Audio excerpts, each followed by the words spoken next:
Warahmatullahi wabarakatuh. Alhamdulillah rabbil alamin wassalatu wassalamu ala asyrafil anbiya wal mursalin sayyidina Muhammad wa ala alihi wa sahbihi ajma'in. Rabbi shrah li sadri wa yassir li amri wahlul 'uqdatam min lisani yafqahu qawli, amma ba'd. Kita sama balik kitab kita ni, kisah-kisah tidak sahih di meja penceramah. Dalam perbincangan tentang fitnah, kisah ke-14, fitnah terhadap Uthman bin Affan radhiyallahu. Dan kita tengah menjawablah berapa fitnah ni. Sekarang ni J dah. A, B, C, D, E, F, G, H, I, J. Ke-9 kalau nak dah. Jadi jawapan J dah. Kritikannya, kritik beliau melantik Al-Walid bin Uqbah radhiyallahu sebagai gubernur di Kufah. Sedangkan Walid radhiyallahu seorang yang fasik dan peminat arak. Tu tuduhlah fitnah dah. Okey, Al-Walid radhiyallahu ialah seorang sahabat. Dia memang bukan tabi'in, ini sahabat ni. Al-Walid radhiyallahu ialah salah seorang sahabat Nabi yang mendapat keredaan Allah SWT dan jamin syurga. Nak tuduh dia fasik, menaruk gana. Dia ni Nabi jamin dia ahli syurga juga dah. Dapat redha Allah dan syurga. Abu Nu'aim Al-Asbahani 430 Hijrah, wafat 430 Hijrah, dalam kitabnya Ma'rifat As-Sahabah memuatkan beliau dalam senarai para sahabat. Ni para sahabat dah. Boleh rujuk Ismail Ahmad bin Abdullah bin Ahmad Al-Asbahani, Ma'rifatus Sahabah, Tahqiq Adil bin Yusuf Al-Azazi. Cetakan kedua tanpa tempat dah, Midar Al-Watan Lin-Nasr 2011, nombor 2901, jilid 3 2708 dan 2709 dah. Tu cerita tentang itulah, nak kenal sahabat tu dan Ma'rifatus Sahabah. Kitab Rijal melibatkan sahabat. Okey, seterusnya. Perlu diketahui terlebih dahulu kenapa Al-Walid radhiyallahu dianggap sebagai fasik. Kisahnya secara ringkas bermula Rasulullah SAW mengutuskan Al-Walid radhiyallahu untuk menjadi utusan untuk mengutip jizyah daripada Bani Mustalik. Nama Al-Walid radhiyallahu membuat anggapan bahawa Bani Mustalik ingin memberikan layanan yang buruk kepada beliau. Dia assumption kata-kata. Dia sangka-sangka bahawa Bani Mustalik ni akan khianat lah nah. Kenapa? Ada bukan assumption saja, anggapan saja, tapi ada sebab juga, ada hujah. Ini berdasarkan tindakan Bani Mustalik yang keluar beramai-ramai dah, membawa senjata. Terkejut juga tengok waktu ambil senjata berlaku dah. Beliau lantas cepat-cepat kembali pada Rasulullah SAW dan menyatakan bahawa kaum tersebut enggan membayar cukai dan sudah murtad. Cepat-cepat dituduh dah. Allah SWT kemudian menurunkan ayat Quran yang berbunyi, Ya ayyuhallazina amanu in ja'akum fasiqun binaba'in fatabayyanu an tusibu qauman bijahalah fatusbihu 'ala ma fa'altum nadimin. Wahai orang beriman, sekiranya datang kepada kamu orang yang fasik, membawakan berita, selidikilah agar kamu tidak akan menimpa kamu musibah kepada satu kaum yang kamu tidak mengetahui keadaan sebenar mereka, kelak kamu akan menyesal. Surah Al-Hujurat ayat ke-6 dah. Ibnu Arabi Al-Maliki tadilah berbeza pandangan dengan kebanyakan mufassir. Ni ramai musafir dia kata ke ni Walid Walid ni lah. Walid bin Uqbah ni. Dia kata ke ayat ni lah. Ibnu Arabi berbeza pandangan dah. Beliau tidak bersetuju ayat itu diturunkan pada Al-Walid bin Uqbah radhiyallahu. Bagi beliau Al-Walid radhiyallahu sangat kecil ketika itu jadi Walid, kalau ada Walid lain lah, bukan Walid bin Uqbah ni dah. Sebab ni jadi utusan ni sangat, Walid ni kecil lagi masa tu dah. Jadi sangat mustahil untuk mengatakan beliau dilantik menjadi utusan dalam usia sekecil itu. Ibn Arabi menegaskan, dikatakan Walid mendapatkan Rasulullah SAW dalam kelompok anak-anak yang kecil pada hari pembukaan kota Mekah. Masa buka kota Mekah, Fathul Mekah ni 8 Hijrah ni. Nabi wafat 10 Hijrah dah. 8 Hijrah tu kecil lagi dia dah, anak kecil dah. 7 tahun lah ke bawah dia dah, kecil benar dah. Rasulullah SAW menyapu kepala-kepala mereka dan memberikan berkat kecuali Al-Walid. Ini disebabkan kepala Al-Walid luka ketika itu, bukan jahat. Dia kecil lagi luka dah. Rasulullah SAW tidak mahu menyapu lukanya, dibimbangi akan mencederakannya. Kemungkinkah beliau dilantik menjadi utusan dalam usia yang sekecil itu dah, budak-budak kecil dah. Pelik lah. Ini boleh rujuk dalam Ibn Arabi Al-Awas Ibn Qasim muka surat 290 dah. Ini kita dirayah penting ni. Kita nak ngaji kalimat anak asri, ada usul dirayah tu penting kita nak kuasai dia. Tidak kita terima berlaku lah. Meski begitu, yang sebenarnya terdapat khilaf ulama berkenaan umur sebenar al-wali. Bagi sebagian ulama lain termasuk Al-Hafiz Ibn Hajar, al-wali radhiyallahu bukanlah kanak-kanak ketika itu. Kemungkinan pandangan ini lebih tepat kerana maklumat yang disampaikan oleh Ibn Arabi tidak bersumberkan fakta yang sahih. Perhatikan hujah yang lain pula. Terdapat beberapa maklumat penting yang disampaikan oleh Ibn Ashur dalam tafsir At-Tahrir wa Tanwir. Dah. Diringkaskan sebagian berikut. Ada dalam tafsir. Boleh rujuk. Ini rujuk Islam Web Library, islamweb.net.new library pasal kitabnya. Ini rujuk internet kitabnya. Tafsir At-Tahrir wa Tanwir. Diringkaskan sebagaimana berikut. Pertama,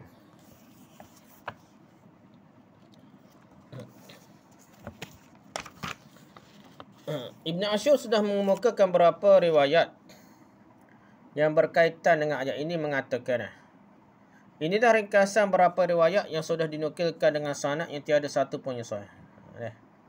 Itu kata Ibn Ashur. Cerita pasal itulah Walid bin Uqbah dia dah. Yang kedua, meskipun Ibn Katsir dan beberapa penafsir lain menyatakan ayat ini ada kaitan dengan Al-Walid radhiyallahu, namun Ibn Ashur membela sahabat Nabi ini dengan membuat penegasan. Ada Ibn Katsir sendiri pun dan mufassir lain ayat Quran tu melibatkan Malik ni lah. Namun Ibn Ashur membela sahabat Nabi ini dengan membuat penegasan. Ketahuilah, tiada ayat menyifatkan Ali radhiyallahu sebagai fasik secara terterangan maupun secara isyarat. Tak ada. Ayat tu tak tergerak lah. Kata asbabun nuzul, tapi adakah jadi ayat ni turun asbabun nuzul, ia tidak jadi hukum. Ia jadi hukum umum dia, tak jadi untuk kes khusus dia. Yang ketiga, penegasan seterusnya. Para mufassir bersepakat Ali radhiyallahu hanya berprasangka, bukan menuduh. Sebagaimana disebutkan dalam Al-Isabah, riwayat daripada Ibn Abdul Bar, dan bukanlah riwayat ini menunjukkan beliau sengaja berbohong. Al-Faqr Razi berkata, sesungguhnya mengaitkan perkataan fasik dengan Al-Walid radhiyallahu adalah satu anggapan yang jauh sekali, kerana beliau hanya bersangka dan sangkaan beliau silap. Orang yang tersilap tidaklah dinamakan fasik. Gitu dah. Tidak dinamakan fasik kalau salah sangka, silap dah. Salah tu salah, tapi tidak jadi fasik tu. Okey, lepas tu yang keempat, Ibn Ashur membuat rumusan awal beliau dengan mengatakan, sekiranya Walid radhiyallahu fasik, kenapa Nabi Muhammad SAW tidak mencela beliau dah? Diriwayatkan baginda SAW hanya berkata sifat tenang daripada Allah SWT dan tergesa-gesa daripada syaitan. Ini menunjukkan sifat Al-Walid merujuk pada tergesa-gesa, bukannya fasik. Gitu dah. Seterusnya, yang kelima, beliau mengatakan ayat ini digunakan oleh puak pemberontak untuk menjatuhkan kepimpinan Al-Walid radhiyallahu sahaja dah. Namun mereka sudah meletakkan ini pada kedudukan yang salah. Siapa dia kata? Ibn Ashur katalah dah. Menariknya Ibn Ashur menyatakan Al-Walid radhiyallahu termasuk dalam kelompok orang yang beriman menurut firman Allah Taala, ya ayyuhallazina amanu. Khitab ni, arahan ni, wahai orang beriman, merujuk kepada Nabi Muhammad SAW. Dan orang-orang yang bersama dengan baginda termasuklah Al-Walid bin Uqbah radhiyallahu, sekiranya mereka membenarkan perkhabaran bahawa Bani Mustalik ingin melakukan perkara buruk terhadap mereka. Ketika polis bertanyakan, jadi walaupun tu pasal Al-Walid, bukan fasik tu daripada Al-Walid, cerita orang lain yang sampai kepada Al-Walid. Gitu dah.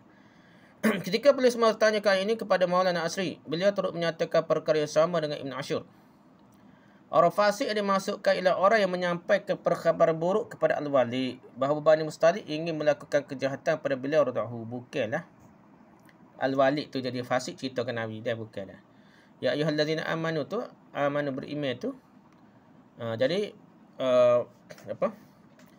Amanu tu Walid. Cerita orang lain. Dia cerita kepada Al-Walid bin Uqbah ni. Bukan Al-Walid tu dah. Orang yang cerita pada Al-Walid dah. Gitu. Tu malah asli kata gitu juga. Bagaimana pula dengan tuduhan mengatakan beliau peminat Arab? Pertama, Ibn Arabi menjelaskan pertikaian yang bahawa Uthman radhiyallahu melantik beliau disebabkan Al-Walid radhiyallahu merupakan saudara beliau. Jadi Ibn Arabi kata nak kritik tu betul-betul. Kata adik-beradik dia ke anak-beradik dia dah. Lantikan tu disebabkan anak-beranak dah. Perkara ini sudah dijelaskan sendiri oleh Amirul Mukminin radhiyallahu bahawa perlantikan Ali radhiyallahu adalah disebabkan beliau merupakan sepupu Nabi Muhammad SAW. Bukan anak-beranak Uthman, ada anak Nabi sendiri.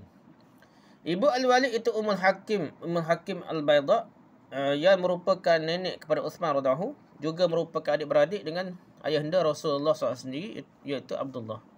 Anak beranak juga dah. Dia pun anak sepupu Nabi dan Uthman. Jadi lebih kepada Nabi. Dah. Seterusnya, Ummu Hakim adalah ibu saudara Rasulullah SAW. Beliau ialah adik-beradik dengan ayahanda Rasulullah SAW, nama saudara Nabi lah, iaitu Abdullah. Beliau memiliki anak bernama Arwa yang merupakan ibu Uthman radhiyallahu dan Al-Walid radhiyallahu anhu. Jadi ada anak bernama Arwa. Jadi ibu Uthman radhiyallahu dan Al-Walid. Jadi seterusnya Rasulullah SAW adalah sepupu kepada Arwa dan Al-Walid bin Uqbah. Itu cerita dah. Rasulullah sepupu dengan Arwa dan Al-Walid bin Uqbah. Rasulullah SAW dan Al-Walid adalah bapa sepupu kepada Uthman radhiyallahu. Jadi tinggi lagi lah. Walid ni tinggi lagi pada Uthman di segi pakat dia, pak sepupu. Rasulullah pun pak sepupu Nabi. Al-Walid pun pak sepupu Uthman dah. Rasulullah pun pak sepupu Uthman. Al-Walid pun pak sepupu Uthman dah. Uthman bin Affan radhiyallahu melantik Walid radhiyallahu sebagai gubernur atas dua alasan. Ada dua alasan sebab ni. Kenapa dia lantik Al-Walid bin Uqbah ni sebagai gubernur ni? Pertama, beliau memiliki kekerabatan dengan Rasulullah SAW. Namun jawapan ini bukanlah satu jawapan yang konkret sebenarnya. Waktulah kata nak nyabit kadang beranak, beranak Nabi besar lagi dah. Gitu saja dah, tapi bukan konkret. Seolah-olah Amirul Mukminin radhiyallahu ingin menegaskan jika orang ingin menuduh beliau mengamalkan kronisme, sebenarnya beliau radhiyallahu melantik kroni Rasulullah SAW sendiri, bukan anak beranak dia, anak Nabi sendiri dah. Kronisme tu kronisme Nabi dah. Yang kedua, dan ini lebih penting, beliau memiliki kelayakan dan keupayaan untuk memegang jawatan tersebut atas dasar memiliki kecakapan. Anak kau gapo kalau cakap sungguh tak apa dah, masalah tak cakap dah. Dah bukan matlamat kumpul kekayaan dah. Ni tanggungjawab memegang negara ni.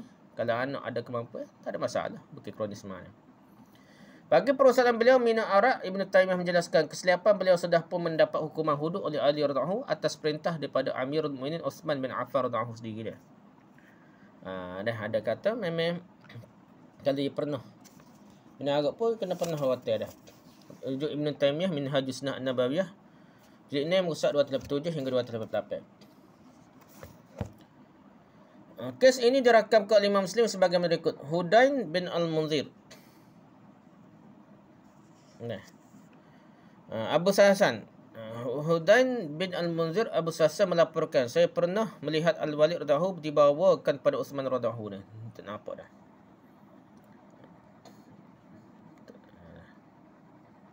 Hudain bin Al-Munzir Abu Hasan melaporkan, saya pernah melihat Al-Walid radhiyallahu dibawakan pada Uthman bin Affan radhiyallahu selepas solat subuh. Ada selepas solat subuh.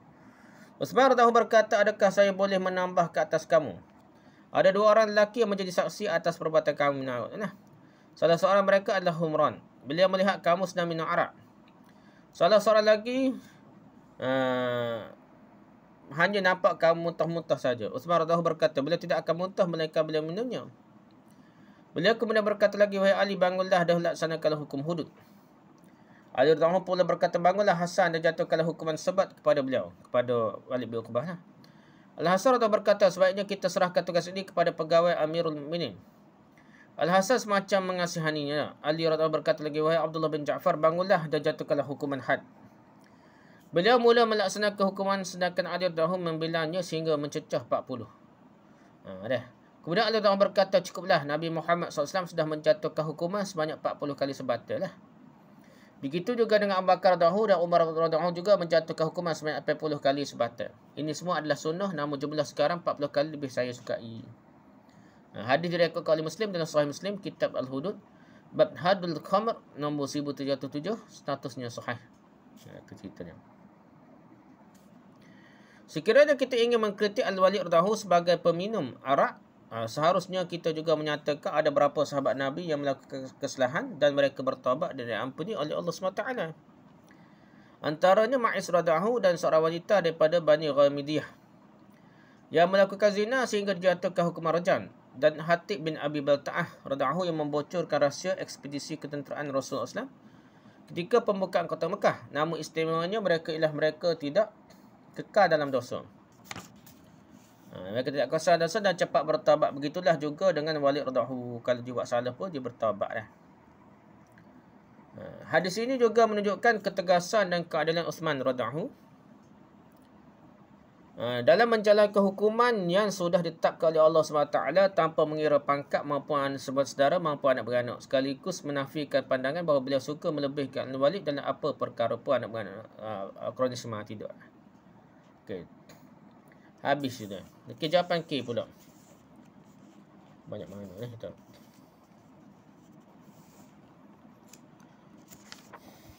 Okey. Jawapan K, kritikan. Beliau memberikan 1/5 daripada harta ghanimah, harta rampasan perang ini di Afrika kepada Marwan bin Hakam lah. Menurut Ibn Arabi, adapun kisah pemberian 1/5 harta ghanimah Afrika kepada seseorang, yakni Al-Marwan, tidaklah sahih. Nah, itu kata Ibn Arabi. Jawapan L, kritikan melantik kroni dia Muawiyah radhiyallahu di Syam dan Abdullah bin Amr sebagai gubernur di Basrah. Ini kritikan hujah fitnah ke apa lah. Jadi melantik kaum kerabat yang tidak mempunyai kemampuan dan memiliki tujuan tertentu yang bersifat pribadi tidak syak merupakan satu kesalahan. Kalau kita lantik adik-beradik kita, sepupu kita kerana dia ni, adik-beradik kita, salah, dosa lah dah. Namun sekiranya seorang itu mempunyai kelayakan dan kemampuan serta mereka tidak mempunyai agenda-agenda pribadi, bukan nak kaya anak beranak dah, nak kumpul projek ke apa dah. Mereka berhak untuk diberi jawatan dalam keadaan yang adil dan diredai oleh oleh halli wal aqdi dah, oleh organ ni lah, organ yang berhak. Dah. Jadi bukan sebarang organ lah, organ yang cerdik lah. Ibn Taimiyah menjelaskan. Ini 19, nota kaki ke 19. Ibn Taimiyah Minhajus Sunnah Nabawiyah jilid 6 muka 248. Ibn Taimiyah menjelaskan pelantikan Muawiyah radhiyallahu sebagai gubernur bukan berlaku pada zaman Uthman radhiyallahu. Dah, lantik ni bukan zaman Uthman. Malah sebenarnya beliau ni Muawiyah sudah dilantik sejak zaman Umar radhiyallahu lagi bagi menggantikan tempat abangnya Yazid radhiyallahu. Jadi Yazid sebelum Muawiyah tu Yazid, anak dia pun Yazid dah.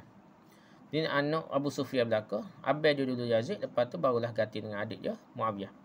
Beliau menegaskan kehidupan Muawiyah radhiyallahu dengan rakyatnya adalah sebaik kehidupan seorang pemimpin dan rakyatnya menyukai beliau. Dia bijak politik dan bijak bermasyarakat. Dia boleh tarik hati masyarakat. Dalam memberikan komentar terhadap Abdullah bin Amir, Ibn Taimiyah berkata, sesungguhnya Abdullah bin Amir memiliki kebaikan dan disukai oleh rakyat, tidak dinafikan lagi sekiranya beliau sekiranya benar beliau melakukan dosa sekalipun, beliau akan menanggung dosa itu diri sendiri lah. Dah. Siapa pula yang mendakwa Uthman radhiyallahu redha dengan dosa yang beliau lakukan? Apa nak salah ke Uthman kalau betul-betul lah Muawiyah ni buat salah dah. Dah. Dosa pun dosa masing-masing dah. Apa nak nyabit dengan Uthman dah. Habislah cerita dah. Okey, jawapan ke M dah. Musuh Islam tetap mencari apa sahaja kesilapan meskipun sedikit yang dilakukan oleh Uthman radhiyallahu. Besarlah benda kecil dia besar ke dah. Tu cara politik pala ni lah dah. Sentimen kau apa benda hak kecil. Ditambah sehingga nampak berat dah. Liberal dikatakan Islam liberal dah. Serupa padahal liberal. Bisnes apa? Ekonomi liberal pun ada dah. Demokratik politik liberal ni. Politik demokratik yang tidak autokrasi dah. Tapi tak apalah, dia nak guna kan, dia boleh polish sehingga jadi benda yang boleh jadi modal politik dia dah. Tak apalah. Kita malah mereka bertindak di luar dugaan apabila mengkritik Uthman radhiyallahu yang kononnya tidak mengikuti sunnah Nabi Muhammad SAW. Dia kata Uthman tidak ikut sunnah pula dah. Dan tidak ikut sunnah dua orang khalifah sebelum beliau lah, Abu Bakar dan Umar.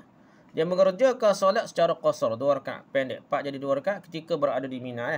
Mereka menjadikan isu yang sangat kecil tersebut bagi menghalalkan pemberontakan mereka. Supaya mereka boleh memberontak lah. Boleh memberontak. Ibnu Al-Arabi berkata, adapun tindakan beliau radhiyallahu tidak mengerjakan solat secara qasar itu adalah ijtihad Utsman lah. Adapun tindakan beliau radhiyallahu tidak mengerjakan salat secara qasar itu adalah ijtihad. Ini kerana beliau mendapat maklumat Ada orang yang tertipu dengan qasar sehingga mereka qasar di tempat tinggal mereka. Ada ni. Okey, masyarakat Islam negara-negara luar ni lah. Mari-mari buat haji. Bukanlah masa buat haji tu je qasar lah. Pas ke kapur dia qasar ada juga. Jadi 2 rakaat juga. Beliau bimbang sunnah Nabi SAW menyebabkan orang meninggalkan perkara yang fardu. Ni ikut sunnah tiba-tiba ke jadi tinggal hak fardu. Lantas beliau meninggalkan rukhsah qasar untuk mengelakkan fitnah. Ni panggil ada satu zari'ah. Buat perkara yang kurang sikit untuk halang perkara berat lah. Ulama juga berpandangan orang musafir boleh memilih antara solat qasar dan ataupun tamam penuh. Perkara ini persisihkan dalam kalangan sahabat lagi pun. Ada kata wajib buat 2 rakaat, ada kata harus saja dia, tidak wajib dia. Afdal saja gitulah dah. Boleh rujuk Ibn Arabi Al-Asim Al-Qasim muka surat 26. Jawapan ke-N, kritikannya. Beliau menggunakan tokak yang besar untuk menjatuhkan hukuman. Orang kata Utsman guna tokak besar. Berbeza dengan Umar dahulu yang hanya menggunakan ad-durrah, iaitu tongkat kecil saja. Ibn Arabi menjawab. Adapun dakwaan mereka bahawa beliau radhiyallahu Utsman ni menggunakan tongkat yang besar. Ketika memukul, saya tidak pernah mendengarnya daripada sesiapa dalam kalangan orang yang mentaati dan menderhaka pada beliau dah. Riwayat tak ada kata dia. Sungguhnya ia merupakan kisah yang batil yang dihikayatkan dan pendustaan yang disebar-sebarkan saja dah. Diviralkan saja. Padahal benda tu tak betul dah. Tak ada riwayat pun dah. Palsu pun tak ada riwayat. Jadi hak dia benar palsu lah.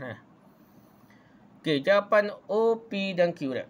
Kritikan. Tidak menghadiri perang Badar, perang Uhud dan perang Bai'atul Ridwan. Ibn Arabi halaman 208 dah. Jawapannya.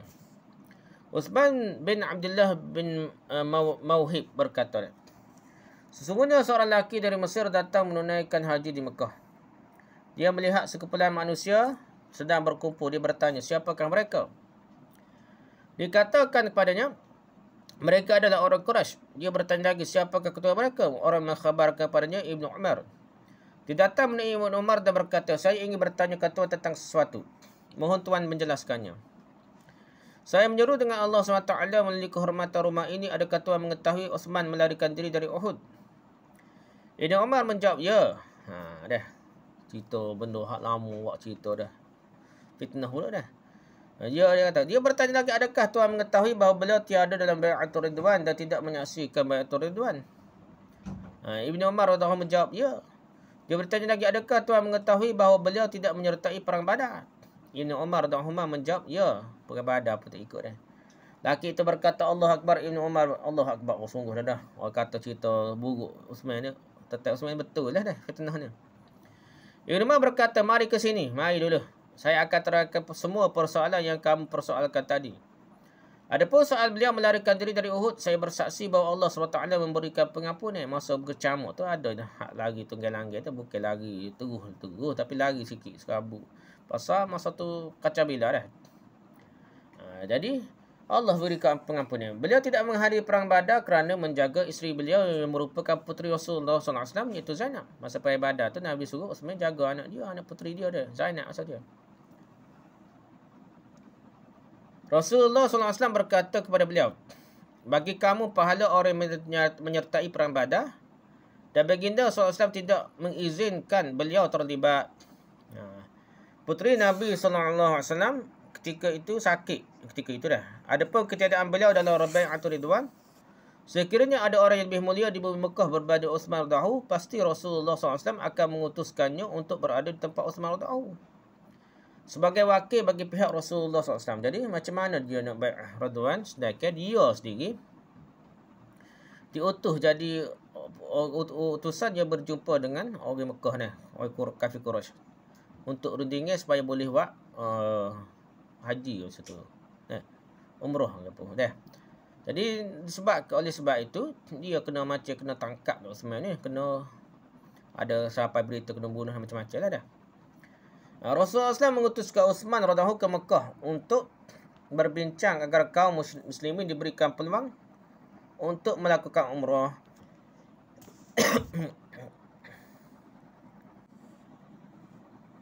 Jadi berbincang. Jadi Utsman diutuskan ke Mekah untuk berbincang agar kaum muslimin diberikan peluang untuk melakukan umrah. Sedangkan bai'ah berlaku sesudah beliau ke sana. Bai'ah ni cerita pasal Allah tak tahu dia kena bodoh hati. Tidak dah. Rasulullah SAW mengangkat tangan kanan baginda dan berkata, ini adalah tangan Uthman radhiyallahu. Seraya ditepuk ke tangan kiri baginda. Baginda SAW berkata lagi, ini untuk Uthman radhiyallahu. Jadi macam Uthman ada lah wakil tangan Nabi ni, wakil tangan Nabi dah untuk Uthman. Ibn Umar berkata kepada lelaki Mesir ini, sekarang pergilah kamu dengan hujah-hujah ini. Dah orang Mesir ni siapa berita fitnah, berita kadang-kadang tidak fitnah, betul saat ni dah. Cuma cerita sekerat jalan dah. Baca kita sebut ni liberal Islam liberal ni lain dah. Liberal ekonomi lain, liberal demokratik politik lain dah. Tapi orang ambil sekerat tu gak jadi jaja fitnah dah. Lepas tu sebutnya Islam lah, semangat Islam. Ni cerita begini juga dah.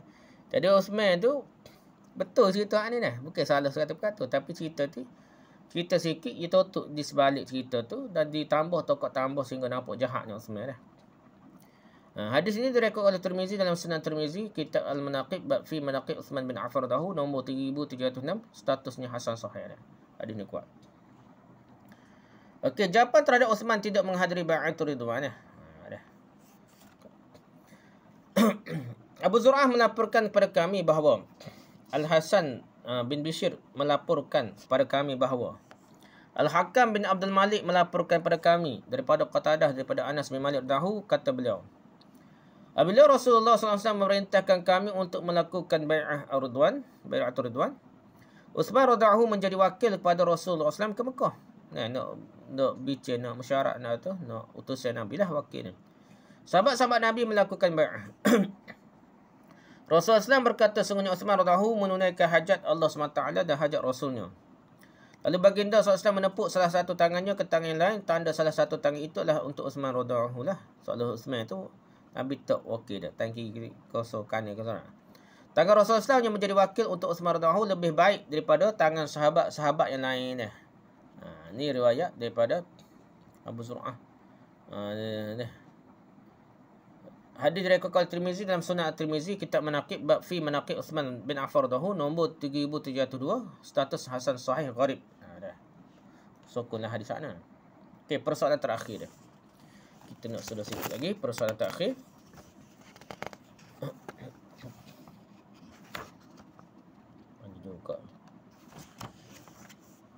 Okey, persoalan terakhir. Dia katakan Amirul Mukminin Uthman bin Affan radhiyallahu adalah seorang yang mementingkan kroninya dan kronisme lah dalam pemerintahan. Tutup termasuklah ulama kita duk kutip-kutip dalam kitab sejarah ni, termasuk jugalah. Beliau dikatakan memberi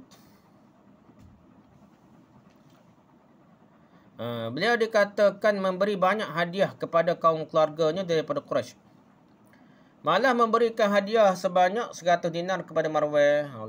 Gitulah kepada Uthman ni. Dan melantik kaum keluarganya seperti Muawiyah radhiyallahu menjadi pemerintah atau gebda-gebna. Bukankah masih ramai sahabat Nabi lain yang masih hidup dan mempunyai kedudukan yang sangat istimewa berbanding Muawiyah, Al-Walid dan Abdullah bin Abi Sarah? Tu kata dah pertama dah. Ibn Taymiyah berkata, mana bukti yang sabit tentang perkara ini? Perkara ini betul. Memang mana cerita ni nah?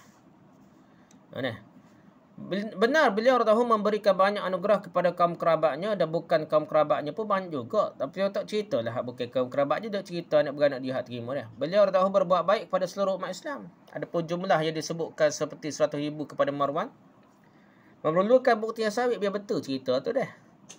Kemudian kita memberikan jawapan kedua. Ini adalah pendustaan yang nyata dah. Ada Ibn Taymiyah kata, tidak pernah Uthman radhiyallahu dan mana-mana Khalifah Ar-Rashidah memberikan anugerah sebanyak itu. Sudah dimaklumi bahawa Muawiyah akan memberikan anugerah kepada orang-orang yang ingin dipujuknya dengan jumlah yang lebih besar daripada Uthman radhiyallahu.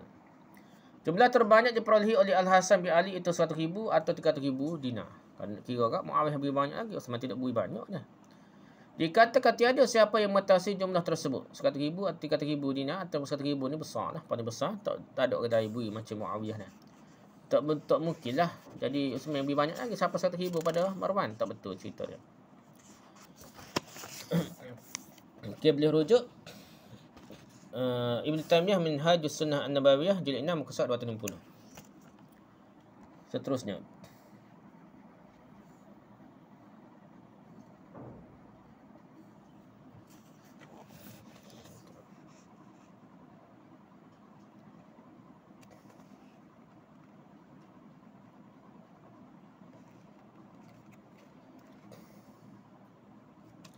Tak ada tu dah. Kita bacalah seterusnya dah. Okey, kedua, menjawab persoalan bukankah masih ramai sahabat Nabi yang berkelayakan untuk memegang jawatan? Profesor Dr. Muhammad Amhazun. Profesor Dr. Amhazun ya. Rujuk Muhammad Amhazun tahqiq mawaqif as-sahabah fil fitnah min riwayah al-Imam At-Tabari wal Muhaddisin. Cetakan kedua Al-Qairah Darussalam 2007 301 hingga 303. Nota ni sekarang ni ada, kita baca straight lah. Jadi Profesor Dr. Muhammad Amhazun memberikan beberapa jawapan menunjukkan tidak semestinya orang yang paling soleh dan paling warak memegang jawatan. Sebaliknya jawatan diserahkan pada orang yang paling berkelayakan walaupun ia kurang warak yang paling sesuai dengan tugasan tersebut.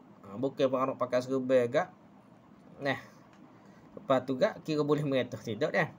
Disebutkan tiga daripadanya. Pertama, Rasulullah SAW pernah melantik Amr bin Al-As radhiyallahu sebagai ketua panglima dalam perang Zatus Salasil. Sedangkan ada beberapa sahabat Nabi yang lebih utama seperti Abu Bakar radhiyallahu dan Umar radhiyallahu berada di bawah kepimpinan beliau. Jadi Amr bin Al-As di bawah jauh lah, ada sahabat jauh berbanding dengan Abu Bakar dan Umar ni. Tapi Abu Bakar dan Umar berada di bawah pimpinan Amr bin Al-As dalam perang Zatus Salasil. Yang kedua, Rasulullah SAW mengetepikan Abu Dzar radhiyallahu daripada memegang jawatan kepimpinan disebabkan kelemahan beliau dalam bidang tersebut. Abu Dzar ni sangat-sangat zuhud, sangat-sangat warak dah. Tapi Nabi tak beri bagat dia sebab dia tidak ada ciri kepimpinan, dia ada ciri warak untuk lebar dah, tapi bukan ciri kepimpinan. Yang ketiga, Abu Bakar radhiyallahu mengekalkan jawatan ketua panglima perang kepada Al-Khalid bin Al-Walid radhiyallahu meskipun ada beberapa sahabat Nabi yang lebih utama dah. Bukan Nabi saja, bahkan Abu Bakar juga teruskan Khalid Al-Walid jadi panglima perang sedangkan dia baru je masuk Islam masa tu dah. Okey, poin ketiga. Syiah Rafidah menuduh Uthman radhiyallahu sebagai pengamal Quranisme. Sedangkan mereka membisu apabila Ali radhiyallahu berbuat demikian dah.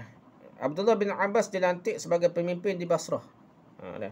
Ubaidullah bin Al-Abbas di Yaman. Qutham bin Al-Abbas di Mekah dan Taif. Kemudian Sumamah bin Al-Abbas di Madinah. Itulah kata keluarga anak beranak Al-Abbas, pak saudara Uthman Ali pula dah.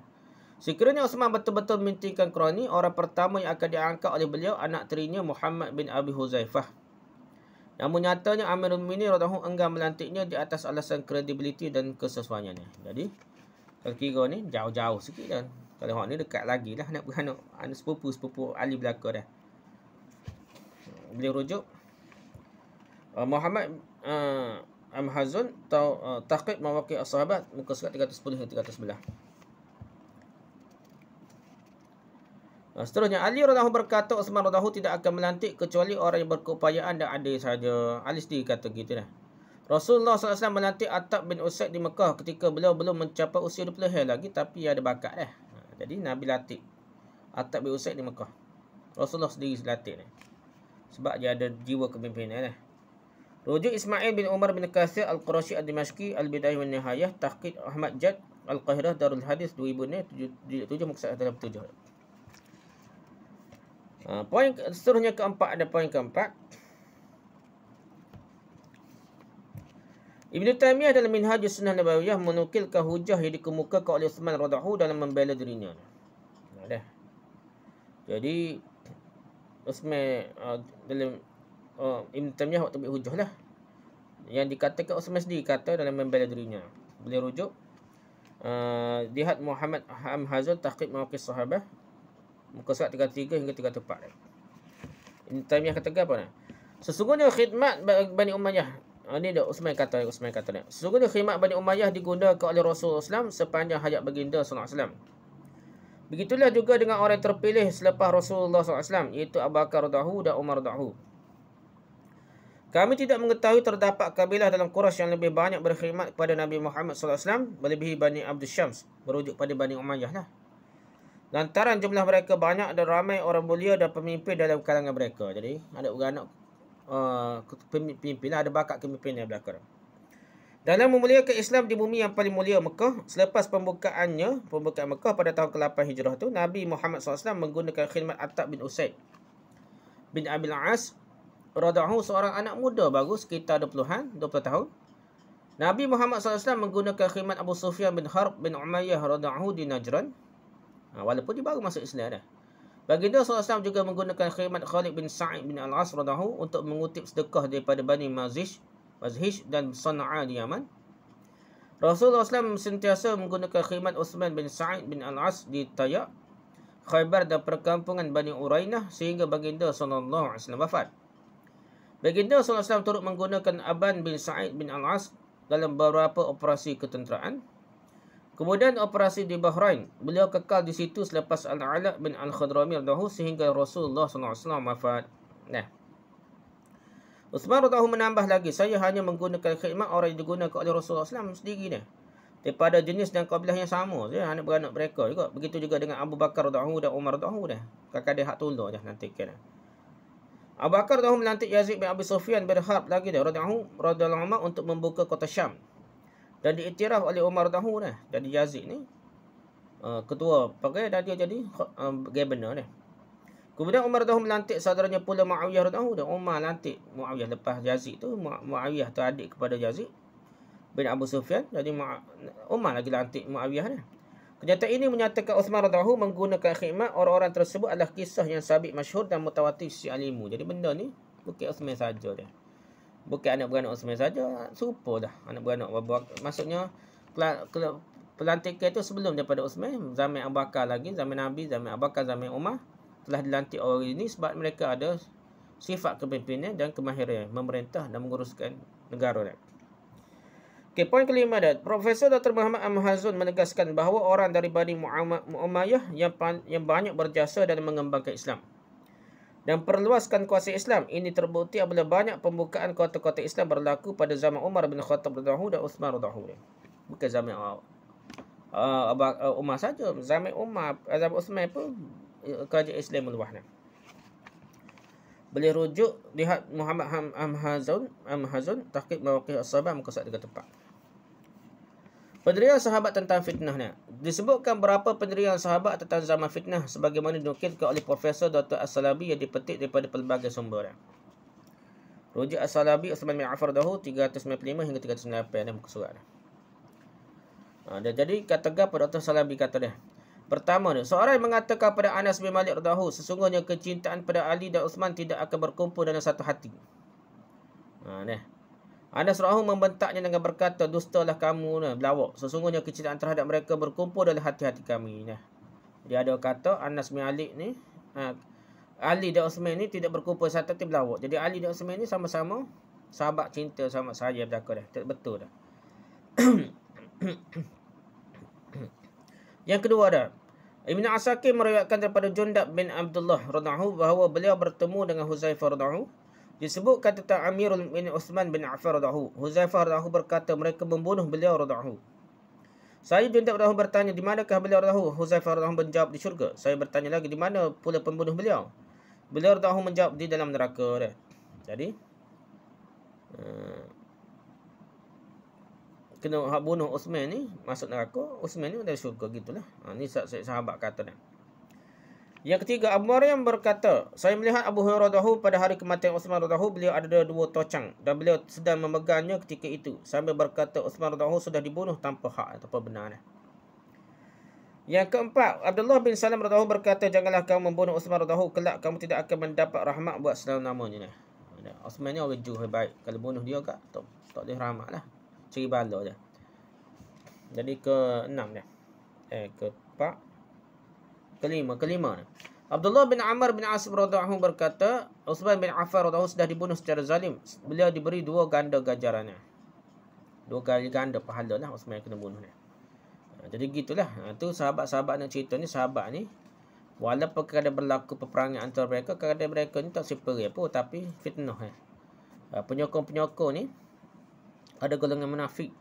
Orang tengah-tengah dalam kumpulan mereka telah mencetuskan huru-hara sehingga terjadi pertempuran.